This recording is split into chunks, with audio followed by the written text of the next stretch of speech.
Hi all, welcome to ஷோபாஸ் kitchen vibes. இன்றைக்கி வீடியோவில் ஒரு நான்வெஜ் விருந்து தான் பார்க்க போகிறோம். எஸ்பெஷலி என் பொண்ணோட பர்த்டேக்கு நான் என்னென்ன செஞ்சேங்கிறத உங்களோட ஷேர் பண்ணிக்க போகிறேன். முன்னாடிலாம் ஒரு ஃபங்க்ஷன்னாலே கறி விருந்து சமைக்க ஆரம்பிச்சிடுவாங்க. பட் இப்போ தான் மேக்ஸிமம் ஹோட்டல் ப்ரிஃபர் பண்ணுறோம். பட் வீட்லேயே நம்ம வெரைட்டியான டிஷ்ஷஸ் பண்ணலாம். ஸோ அதுக்கு நம்ம ஒரு சில ப்ரிப்ரேஷன் வேலைகள்லாம் முன்னாடியே செஞ்சு வச்சுக்கிட்டோம்னா கொஞ்சம் ஈஸியாக இருக்கும். அதாவது இஞ்சி பூண்டு பேஸ்ட் அரைச்சி வைக்கிறது, புதினா கிள்றது, இப்போ வடை சுட போகிறீங்கன்னா வடைக்கு மாவு அரைச்சி வைக்கிறது, இந்த மாதிரி ஸ்வீட் டிஷ்ஷஸ் எதுவும் பண்ணுறீங்கன்னா அது முன்னாடியே ப்ரிப்பேர் பண்ணிக்கிறது. இந்த மாதிரி ஒரு சூப்பரான நான்வெஜ் காம்போ தான். வாங்க பார்க்கலாம். ஃபஸ்ட்டு சிக்கன் லாலிபப் பண்ணுறதுக்கு இந்த மாதிரி சிக்கன் பீசஸை கடையிலே சொன்னிங்கன்னா அவங்க கட் பண்ணி தந்துடுவாங்க. ஸோ அதை ஃபஸ்ட்டு மேரினேட் பண்ணிக்கலாம். அதுக்கு மோர், அதாவது தயிர், ஒரு 2 டேபிள் ஸ்பூன் தயிரில் கொஞ்சமாக தண்ணி உப்பு சேர்ந்து மோராக கலக்கி இந்த மாதிரி மிக்ஸ் பண்ணிக்கோங்க. மோரில் நல்லா ஊற வச்சிங்கன்னா ஃப்ளெஷ் நல்லா ஒரு சாஃப்டாக இருக்கும். ஸோ அதனால் கொஞ்சம் நேரம் முதல்ல இந்த லாலிபப்புக்கு ஊற வச்சுக்கலாம். அடுத்து எறாக்கு ஊற வச்சுக்கலாம். அதுக்கு 1 டேபிள் ஸ்பூன் இஞ்சி பூண்டு paste, 2 table spoon chicken 65 masala, 2 table spoon தனி மிளகாத்தூள், அப்புறமா ஒரு முட்டை, கொஞ்சமாக உப்பு, தேவைக்கு உப்பு சேர்த்துக்கோங்க. கூடவே கொஞ்சம் எண்ணெய் சேர்த்து நல்லா மிக்ஸ் பண்ணிக்கலாம். இப்போ 1 table spoon cornflour, 1 table spoon அரிசி மாவு சேர்த்து இதையும் நல்லா மிக்ஸ் பண்ணி ஊற வச்சுக்கலாம். ஸோ இப்போ நம்ம பிரியாணிக்கு பாத்திரம் வச்சுக்கலாம். இதில் ஃபஸ்ட்டு 2 டேபிள் ஸ்பூன் நெய் சேர்த்துருக்கேன்.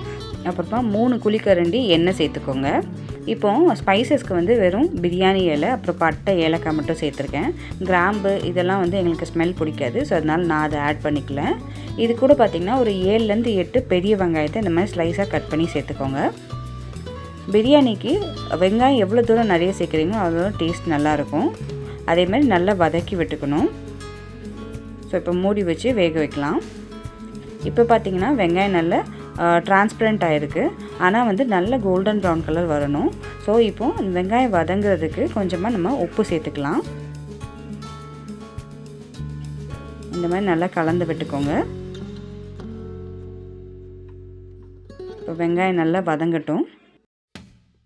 இதுக்கு நடுவில் நம்ம மீனுக்கு மசாலா மேரினேட் பண்ணிக்கலாம். அதுக்கு 2 டேபிள் ஸ்பூன் குழம்பு மிளகாத்தூள் எடுத்திருக்கேன், கொஞ்சமாக மஞ்சத்தூள், அப்புறமா 1 டேபிள் ஸ்பூன் அளவுக்கு ரெட் சில்லி பவுடர், தனி மிளகாத்தூள் சேர்த்துருக்கேன், 1 டேபிள் ஸ்பூன் கார்ன்ஃப்ளவர் மசாலா, ஒரு அரை டீஸ்பூன் இஞ்சி பூண்டு பேஸ்ட்டு, அப்புறமா ஒரு அரை லெமனோட ஜூஸ் புழிஞ்சு எடுத்துக்கோங்க.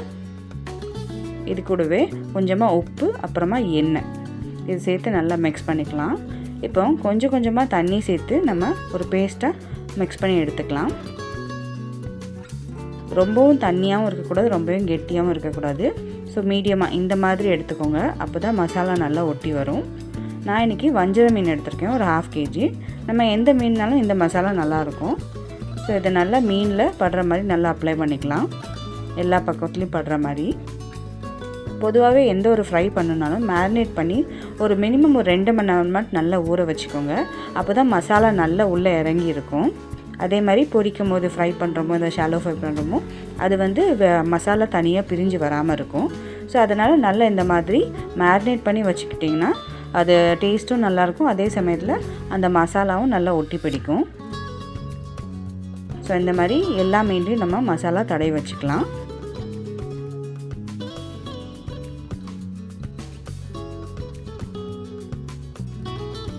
ஸோ இப்போ நான் எல்லா மீனுக்கும் மசாலா தடவிட்டேன். இதை ஒரு கிளிங் ராப் போட்டு மூடி நம்ம மேரினேட் பண்ணிக்கலாம். ஸோ இப்போ பார்த்திங்கன்னா வெங்காயமும் நல்லா வதங்கிடுச்சு. இந்த மாதிரி நல்லா கோல்டன் ப்ரௌன் ஆகணும்.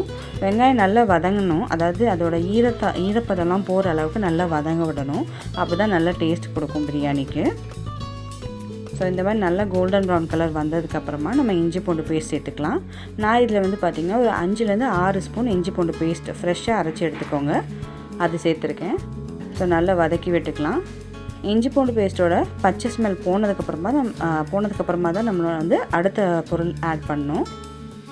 ஸோ இப்போ இதில் தக்காளி சேர்த்துக்கிறேன். நான் ஒரு 5லேருந்து 6 பெரிய தக்காளி சேர்த்துருக்கேன். வெங்காயம் தக்காளி அதிகமாக சேர்த்திங்கன்னா நல்லாயிருக்கும்.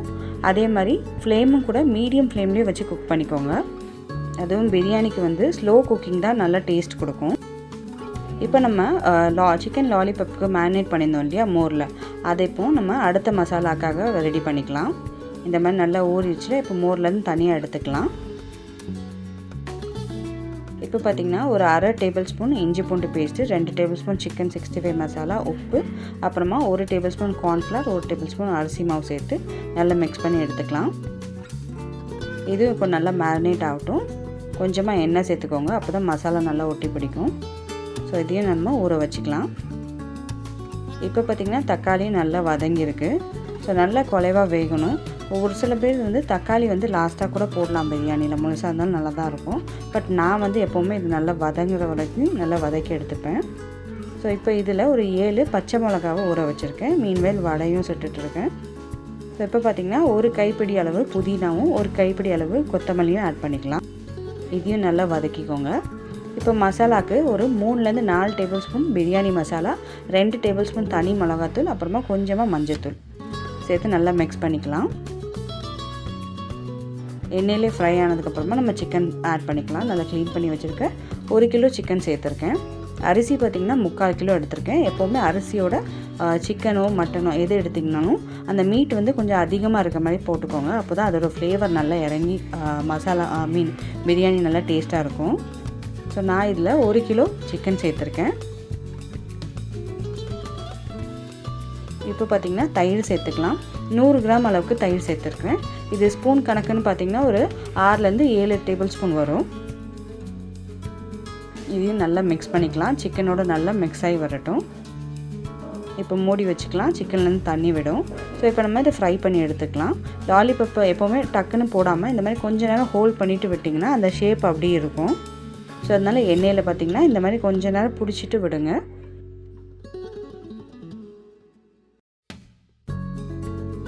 இப்போ இதை திருப்பி போட்டு ஸ்லோ ஃப்ளேம்லேயே குக் பண்ணிக்கோங்க. அப்போ தான் உள்ளே நல்லா வெந்து வரும்.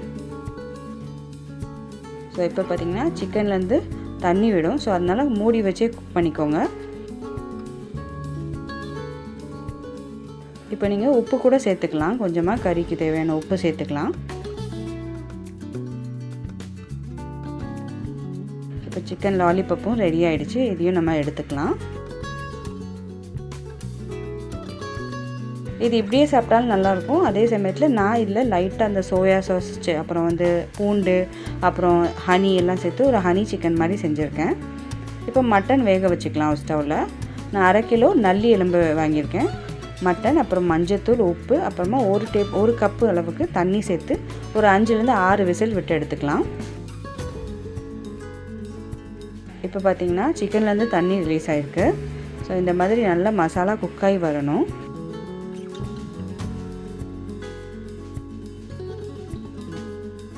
இப்போ பார்த்திங்கன்னா நல்ல எண்ணெய்லாம் பிரிஞ்சு வந்திருக்கு. சிக்கனும் ஒரு ஹாஃப் குக் ஆகிருக்கும். ஸோ இதுக்கப்புறம் தான் நம்ம அரிசி ஆட் பண்ணிக்க போகிறோம். நான் பாஸ்மதி அரிசி தான் எடுத்துருக்கேன். 3/4 கிலோ அரிசி எடுத்துருக்கிறேன். ஸோ அதை நல்லா பார்த்திங்கன்னா 20-25 மினிட்ஸ் கிட்ட நல்லா ஊற வச்சு வச்சுருக்கேன். அதை தான் சேர்த்துக்கலாம். அரிசி எப்போவுமே ஊற வச்சு எடுத்துக்கோங்க. அதிகமாகவும் ரொம்ப நேரமும் ஊற வைக்க வேண்டாம். ஒரு 20 நிமிஷம் ஊற வச்சிங்கன்னா கரெக்டாக இருக்கும். ஸோ இந்த மாதிரி லைட்டாக மிக்ஸ் பண்ணிக்கலாம். இந்த மாதிரி உடன் ஸ்பேட்சுலாக வச்சுக்கோங்க. அப்போ தான் அரிசி உடையாமல் இருக்கும். லைட்டாக நல்லா எல்லா பக்கமும் மிக்ஸ் ஆகிற அளவுக்கு, கீழே இருக்க சிக்கன்லாம் மேலே வர அளவுக்கு நல்லா கலந்து விட்டுக்கலாம். அண்ட் தண்ணி பார்த்திங்கன்னா சுடு தண்ணி சேர்த்துக்கோங்க. பச்சை தண்ணி சேர்த்தா குக்கிங் ப்ராசஸ் வந்து அப்படியே ஸ்லோ டவுன் பண்ணிடும். ஸோ இதுக்கு வந்து பார்த்திங்கன்னா நான் ஒரு 3 கப் வந்து அரிசி சேர்த்துருந்தேன். 3 கிளாஸ் அரிசிக்கு வந்து 1 கப்புக்கு 1.5 கப்பு தண்ணி அளவுக்கு. நான் இதில் பார்த்திங்கன்னா ஒரு 4.5 கப் தண்ணி சேர்த்துருக்கேன். கூடவே இதில் தயிர் இதெல்லாம் சேர்த்துருக்கனால தண்ணி இருக்கும். தண்ணி சேர்த்து நல்லா மிக்ஸ் பண்ணிக்கலாம். இப்போ நீங்கள் காரம், உப்பு செக் பண்ணிக்கோங்க. தேவைப்பட்டால் எப்பவுமே நம்ம சேர்த்துக்கலாம். நான் கொஞ்சமாக உப்பு சேர்த்துக்கிறேன். உப்பு சேர்த்து நல்லா மிக்ஸ் பண்ணி விட்டுக்கலாம். ஸோ இப்போ இது நல்லா கொதிக்கட்டும். இப்போ பார்த்திங்கன்னா மட்டன் நல்லி ஃப்ரை பண்ணுறதுக்கு ஒரு 2 டேபிள் ஸ்பூன் நல்லெண்ணெய் சேர்த்துக்கோங்க. கூடவே ஒரு 1/2 டீஸ்பூன் சோம்பு, அப்புறமா ஒரு பெரிய வெங்காயத்தை கட் பண்ணி எடுத்துருக்கேன். அதையும் நல்லா ஃப்ரை பண்ணிக்கலாம். இதுலேயும் வெங்காயம் பார்த்திங்கன்னா நல்லா பொன்னிறமாக வதங்கணும். ஸோ நல்லா ஃப்ரை ஆனதுக்கப்புறமா இஞ்சி பூண்டு பேஸ்ட் சேர்த்துக்கலாம். 1 டேபிள் ஸ்பூன் இஞ்சி பூண்டு பேஸ்ட் சேர்த்துருக்கேன். இதையும் நல்லா ஃப்ரை பண்ணி எடுத்துக்கலாம். இப்போ நம்ம வேக வச்சுருக்க மட்டன் நல்லி எலும்பை சேர்த்துக்கோங்க. இதையும் இப்போ நல்லா மிக்ஸ் பண்ணிக்கலாம். இப்போ பிரியாணியில் தண்ணியும் அரிசியும் ஒரே அளவுக்கு வந்துடுச்சு. இப்போ நம்ம தம் போட்டுக்கலாம். ஸோ ஒரு லெமனோட ஜூஸ் எடுத்து வச்சுருக்கேன், அதையும் சேர்த்துக்கிறேன். அது கூட 1 டேபிள் ஸ்பூன் நெய் சேர்த்து மூடி வச்சு நம்ம தம் போட்டுக்கலாம்.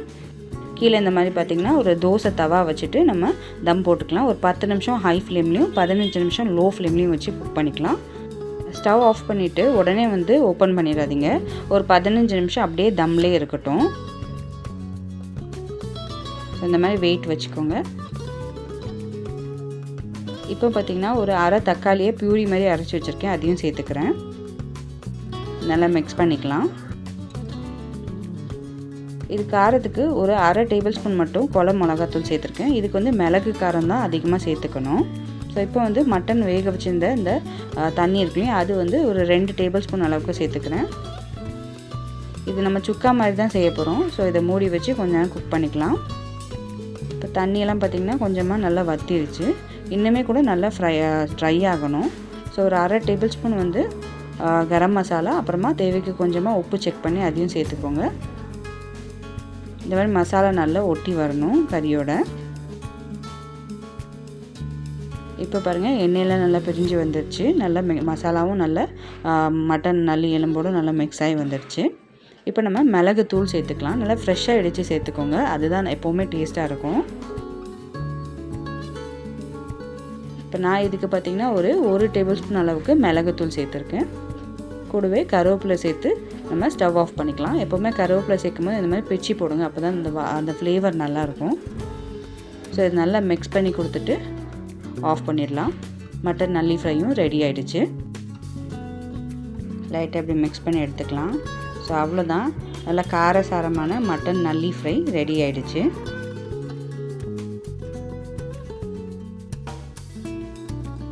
இப்போ நம்ம சிக்கன் பொரிச்ச அதே எண்ணெயில் ப்ரானையும் பொரித்து எடுத்துக்கலாம். இதையும் வந்து லோ டு மீடியம் ஃப்ளேம்லேயே வச்சு குக் பண்ணிக்கோங்க. ஒரு 2 நிமிஷம் நம்ம 2 பக்கமும் திருப்பி போட்டு எடுத்திங்கன்னா குக் ஆகிடும். ஸோ அடுத்த பேட்சும் எடுத்துக்கலாம். இப்படி திருப்பி போட்டு ஒரு 2 நிமிஷம் குக் பண்ணிங்கன்னா போதும். இறை வந்து சீக்கிரமாக குக் ஆகிடும்.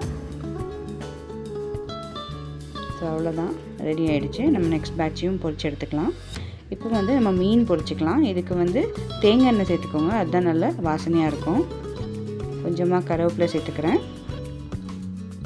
இது கூடயே நம்ம மேரினேட் பண்ணி வச்சுருக்க ஃபிஷ்ஷை சேர்த்துக்கலாம். மீனும் வந்து ரொம்ப குறைவான நேரத்துலேயே வந்து குக் ஆகிடும். ஸோ அதனால் ஒரு 2 நிமிஷம் குக் பண்ணி எடுத்துக்கோங்க. உடனே திருப்பி போட வேண்டாம். போட்டுட்டு ஒரு 30 to 40 செகண்ட்ஸ்க்கு அப்புறமா நம்ம திருப்பி போட்டுக்கலாம்.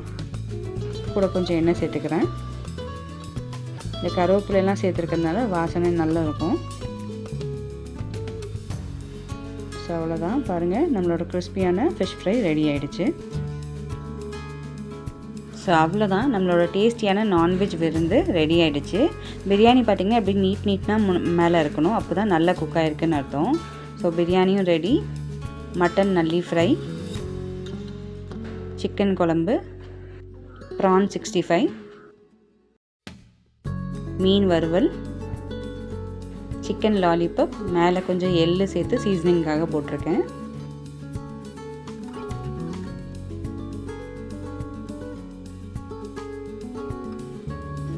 வடை, பால் பாயாசம், பால்கோவா, பன்னீர் ஜாமுன், தயிர் பச்சடி, அப்புறமா நல்ல சில்லுன்னு ஜிகர்தண்டா. அண்ட் எல்லாமே வீட்டில் செஞ்சது தான். ஸோ நீங்களும் கண்டிப்பாக உங்கள் வீட்டில் ஏதாவது ஃபங்க்ஷன்னா இதே மாதிரி செஞ்சு பாருங்கள். அண்ட் இந்த வீடியோ உங்களுக்கு பிடிச்சிருந்துச்சின்னா லைக் பண்ணுங்கள், ஷேர் பண்ணுங்கள். மறக்காமல் ஷோபாஸ் கிச்சன் வைப்ஸ் சேனலை சப்ஸ்கிரைப் பண்ணிக்கோங்க. Thank you so much. பை.